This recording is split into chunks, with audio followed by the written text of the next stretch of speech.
Podcast studio में, जहां हम लेके आते हैं कुछ इंस्पायरिंग स्टोरीज आपके लिए। और इसी कड़ी को आगे बढ़ाते हुए आज हमारे साथ हैं वंश अग्रवाल, जो कि एक नीट एस्पायरेंट हैं। और इसके साथ साथ इनकी कुछ हॉबीज़ हैं जिनके बारे में हम डिस्कस करेंगे। तो वेलकम वंश। हेलो, नमस्ते। आपका बहुत बहुत शुक्रिया मुझे यहाँ बुलाने के लिए। मैं हूँ वंश अग्रवाल। वंश, आप अपने बारे में बताएं कि आप नीट स्टडी कर रहे हैं, जी। तो कैसे मैनेज कर रहे हैं इसको? नीट स्टडी के साथ साथ सारा टाइम एक साथ एक ही काम नहीं कर सकते। सारा टाइम क्वेश्चन सॉल्व नहीं कर सकते या फिर नोट्स नहीं पढ़ सकते। क्लास भी सारा टाइम नहीं लगा सकते। तो बीच में कभी कभार माइंड फ्रेश करने के लिए ही मैंने एक नई हॉबी के लिए चयन किया। तो नई हॉबी के चयन करने के लिए मुझे कोरियन सॉन्ग सबसे सही लगे, या कोरियन सीखना सबसे सही लगा। एक नई भाषा को जानना अच्छा लगा। आपकी हॉबी काफ़ी यूनिक है। नीट की पढ़ाई के साथ साथ आप अपनी हॉबी को भी टाइम दे रहे हैं। नीट जैसी एक डिफ़िकल्ट कॉम्पिटिटिव एग्ज़ाम के साथ साथ आप इसको टाइम दे रहे हो अपनी हॉबी को, तो कैसे मैनेज कर पाते हो? रोज़ कुछ मिनट तक से लेके कुछ घंटे या फिर 1 घंटे तक लगभग मैं इसको अपने टाइम देता हूँ अपनी हॉबी को। न तो कोई नया कोरियन वर्ड सीखना, या फिर कभी कभार माइंड फ्रेश करने के लिए सही कोरियन को देखना, या फिर कोई गाना सुनना, या फिर गाना गाने की प्रैक्टिस करना। तो इस हॉबी की शुरुआत कैसे हुई? इस हॉबी की शुरुआत दिवाली के टाइम पे हुई। दिवाली के टाइम पे मैंने एक कोरियन ड्रामा देखा, तो उसका इंट्रो मुझे काफ़ी अच्छा लगा। उसके इंट्रो का सॉन्ग, उस टाइम दिवाली की छुट्टियां भी थी, तो मैंने उसको सुना।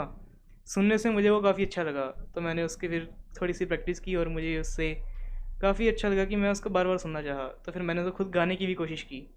खुद गाने की कोशिश करने के बाद पता लगा कि मैं भी उसको गा पा रहा हूँ, इसलिए मैंने सोचा कि क्यों ना इसको एक हॉबी बना लूँ। तो क्या आप कुछ वर्ड्स कोरियन लैंग्वेज के हमारी ऑडियंस को बताओगे? जी। जैसे हेलो को कोरियन के अंदर अन्योंगसेयो कहते हैं। थैंक यू कोरियन के अंदर कांगसांगमिला कहते हैं। नहीं को कोरियन में आनिया कहते हैं। इंटरेस्टिंग।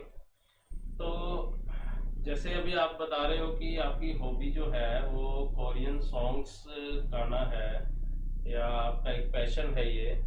तो हमारी ऑडियंस को अपने सॉन्ग्स की जो आप गाते हो, जिस तरीके से गाते हो, क्या हमारी ऑडियंस को आप उसके बारे में कुछ बताओगे, कुछ गा के सुनाओगे? जी बिल्कुल, मैं एक गाना ज़रूर गाना चाहूँगा। जरूर। जी। ये गाना वही इंट्रो का गाना है जो मैंने पहली बार सुना था। 이상하죠 내 맘이 두근대요. 이상하죠 혼자만이 착각인 걸까. 하도 몇 번 생각인 각이나 가슴이 뛰는 소리가 띵가에 들려 꽁꽁거려. 못해 때문에 걷는데 나도 모르게 왔다 갔다 하는 내 맘에 어떻게 해요 기대.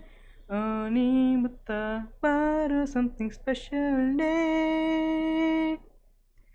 이미 정해진 운명처럼 내 앞에 나타나 나도 어지럽게 해. 우리 지금부터 시작해 나 love for you. 아이처럼 오는 나를 보면서 신기하죠. 행복한 건 사랑인 걸까. 별빛처럼 반짝이는 내 눈에 내가 비쳐 보일 때면 자꾸만 떠올려 꽁꽁거려. 못해 때문에 걷는데 나도 모르게 왔다 갔다 하는 내 맘에 어떻게 해요 기대. 오늘부터 바로 something special day. 이미 정해진 운명처럼 내 앞에 나타나 날 어지럽게 해. 우리 지금부터 시작해 나 love for you. 따뜻한 살이날 비춰 설레는 맘을 바라보면 이건 마치 사랑의 것만 같아. 나도 모르게 왔다 갔다 하는 내 맘에 어떻게 헤엄기대 오늘부터 말은 something special day. 이미 정해진 운명처럼 내 앞에 나타나 날 어지럽게 우리 지금부터 시작해 날 love for you. 지금부터 사랑해 날 love for you. Very good, लेकिन जनरली बता रहा हूँ कि मुझे तो इसमें से कुछ भी समझ में नहीं आया। लेकिन अब हमारी ऑडियंस को भी ये चीज़ें समझ आई हैं या नहीं आई, इसके लिए तो मैं सिर्फ आपसे ये गुजारिश करूंगा कि इसको थोड़ा समझाओ, डिस्क्राइब करो कि सॉन्ग में आप क्या कहना चाह रहे थे, क्या बताना चाह रहे थे ऑडियंस।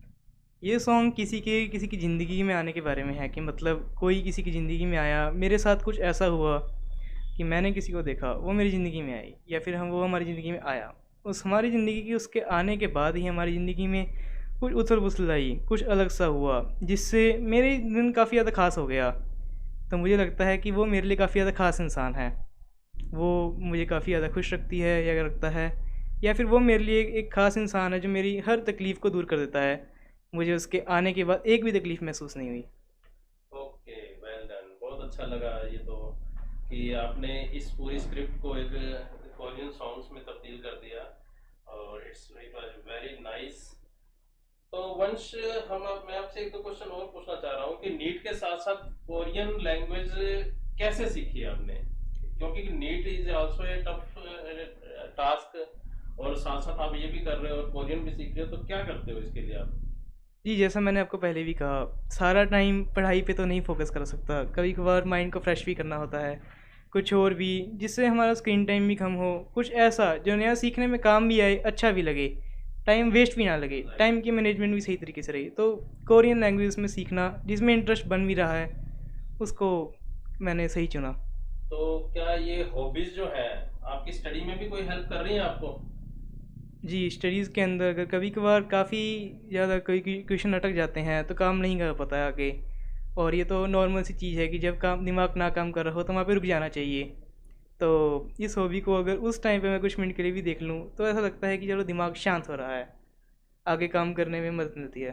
तो इन दोनों टास्क के बीच में या बैलेंस कैसे बना रहे हो, टाइम मैनेजमेंट कैसे कर रहे हो आप। इसमें टाइम मैनेजमेंट तो देखिए कि सबसे पहले तो मैं कोई टाइम शेड्यूल के बेसिस पे नहीं चलता हूँ। मैं रात का टाइम ज़्यादा चूज़ करता हूँ स्टडी के लिए भी, क्योंकि वहाँ पे शांति का माहौल होता है। रात में पढ़ते वक्त जैसे काफ़ी देर हो गई तो उसके बाद रुकने का मन करता है, तो रुकने के लिए भी एक टाइमलाइन होनी चाहिए। टाइमलाइन के लिए भी ये ठीक है क्योंकि ये कुछ मिनटों के लिए ही होता है, उसके बाद हम दोबारा अपने काम पे फोकस कर सकते हैं। तो तब एक नई चीज़ सीखी भी जाती है, नई चीज़ सीखने के साथ साथ हमारा कुछ माइंड भी फ्रेश हो जाता है, कुछ अच्छा लगता है, कुछ अच्छा महसूस होता है। ओके, काफ़ी इंस्पायर कर रहे हो आप, आगे भी कई लोगों को या बाकी स्टूडेंट्स को भी इंस्पायर कर रहे हो आप इसमें कि पढ़ाई के साथ साथ एक ऐसी हॉबी, एक ऐसी यूनिक हॉबी आपने सेलेक्ट की है जो काफ़ी इंस्पायरिंग भी है और लोगों को एक इंस्पिरेशन भी दे रही है। तो वंश, अच्छा लगा हमें आपकी ये इंस्पायरिंग स्टोरी सुन के, देख के लोगों को भी आगे हेल्प मिलेगी इससे। तो मैं यही होप करता हूँ कि आप आगे भी अच्छी तरीके से कोरियन सीख के, हम एक बार और इस एपिसोड को आगे कंटिन्यू करेंगे। अब इसका पॉडकास्ट का सेकंड जो सीक्वल है वो बनाएंगे आपके साथ, जब आप और अच्छी तरीके से इसको सीख लोगे। तो दोस्तों, आज का पॉडकास्ट जो है बड़ा ही अच्छा रहा और इसमें हमने देखा कि वंश जी ने किस तरीके से अपनी स्टोरीज को आगे बढ़ाया है, अपनी इंस्पिरेशन को आगे बढ़ाया है और इसी तरीके से आगे ये बाकी स्टूडेंट्स के लिए भी एक इंस्पिरेशन है कि पढ़ाई ही कोई ज़रूरी नहीं है, इसके साथ साथ कोई भी हॉबीज़ जो आप सेलेक्ट करते हो उसको भी एक पैशन बना के और इसको आप आगे बढ़ाओ। ओके, थैंक यू वंश, आपके साथ मिलकर बहुत अच्छा लगा जी, और मैं आगे भी मिलते रहेंगे। तो दोस्तों, अगर आपको ये पॉडकास्ट अच्छा लगा